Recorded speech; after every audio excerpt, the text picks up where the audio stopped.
devotees, this is Rasika Preeti Devi Dasi from the beautiful farms of Neelachal Vedic village, and today I'm going to bring to you the temperaments. Okay, now those who have visited the Neelachal Vedic village farm and I had an opportunity to meet you must have already attended this session. Nevertheless, it's going to be a revision for you because this is always interesting no matter how many times you listen to it. Some of you may already know about it, some of you this topic will be entirely new. I request you to stay tuned anyways because I'm going to talk about temperaments in connection with parenting and your children. Okay, so this is definitely going to be a part by part video. Today I'm going to be just introducing the temperament and talking about the first type of it. Okay, and then every week we see the new type, and towards the end I'm going to be giving you how to work with them. Okay, so you have to stay connected. For that you will have to subscribe so that you do not miss the type of your child. Alright, let's get started. So when we look at the word temperament, it is understood to be the nature of a person. Okay, so often we find ourselves telling, or often we find people saying he's very temperamental.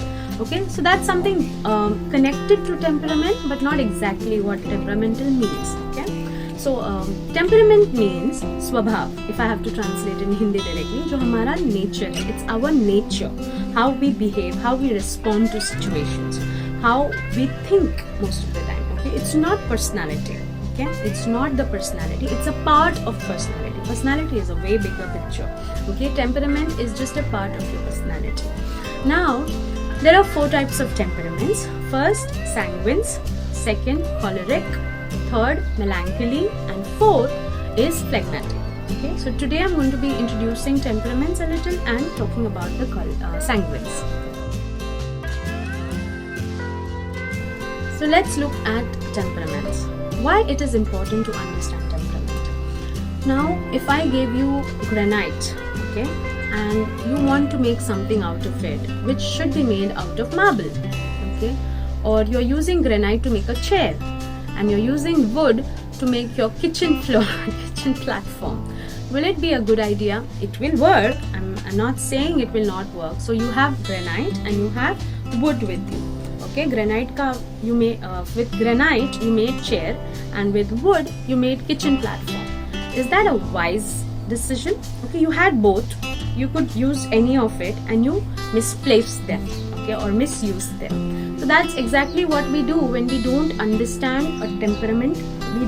That's exactly what we do when we don't understand the temperament of a person and we force them to do something they are not meant to. Okay, now this temperament will lead you to choose your career, the kind of person you are, the kind of lifestyle you want to live. Everything depends on your nature. Okay, something that how you respond to situation. It is the core essence of your personality. It is influenced by the Vata, Kapha and Pitta doshas in the body. Okay, imbalance of them, or even in balance, then you have an ideal temperament. Okay. Now, Ayurveda talks about this very elaborately. If you want to research in Ayurveda, you will understand that there are many combinations by which they understand a person's temperament. Okay, you can get an evaluation from an Ayurvedic expert doctor as well. Okay, I would recommend that.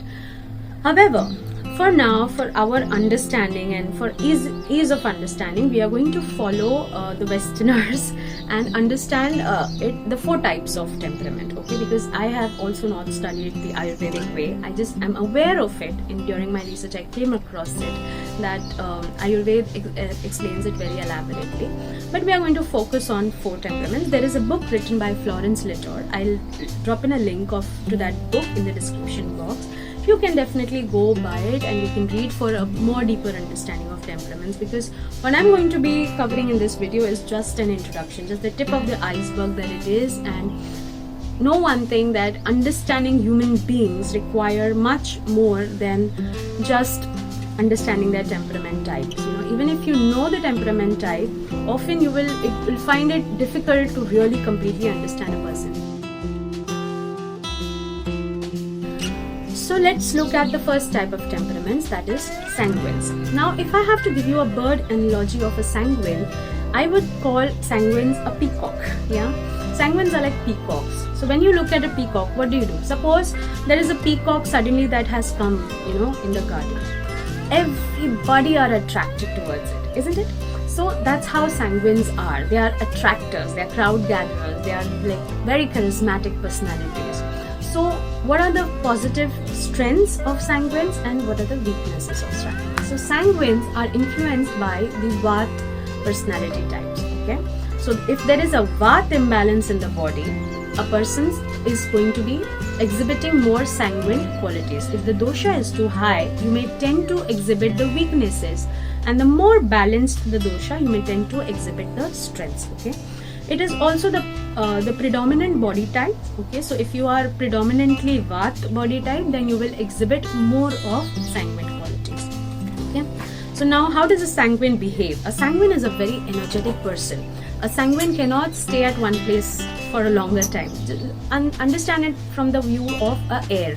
How air moves. Air cannot be still. Similarly, a sanguine person cannot be still. A sanguine will always want to do different things, will always be ready to go somewhere, do something, be somewhere, plan on the spot trips. They just want to run around, jump around, and they talk a lot, and they're full of energy. They talk with a lot of energy. They have a lot of stories to tell you. They have so much of experiences to share with you. They will have stories for every situation. Yeah. So they'll tell you, "Arey, ye to kuch nahi hai. Mere saath aisa hua tha. This is nothing. I had a much worse accident. This is nothing. This is just a house fell in our area. The building fell down." You know, those kind of people who always want to one up you at everything that you say. Whatever you say, they'll want to one up you all the time. But they're also very good stage people. You know, when you put a sanguine on the stage, he's going to be a wonderful speaker. Now, it is often easy to misunderstand all the artists and performers. Not every artist and performer is a sanguine. For the purpose, for the intention of being on the stage, you know, because their role demands it, sometimes people may behave like sanguine. Like personal life mein, they'll be somebody else, but when they are put on stage, they may start behaving like sanguines, okay? I'll give you an example of his place Gaur Gopal Prabhuji. So I personally am not commenting that he is a sanguine, but from his lectures we can see that kind of classes, you know, that kind of speaking is done by a sanguine person. Full of energy, lot of humor, lot of energy in the class, lot of stories to tell you, and he instantly attracts crowds. Yeah. So that is a sanguine personality. Now let's look at some of the weaknesses of sanguines. Okay, sanguines are very gullible. It's very easy to sweet mouth them, tell something sweet, and वो आपके बस में आ जाएंगे. Like we can say like चने के झाड़ पे चढ़ जाते हैं बहुत easily.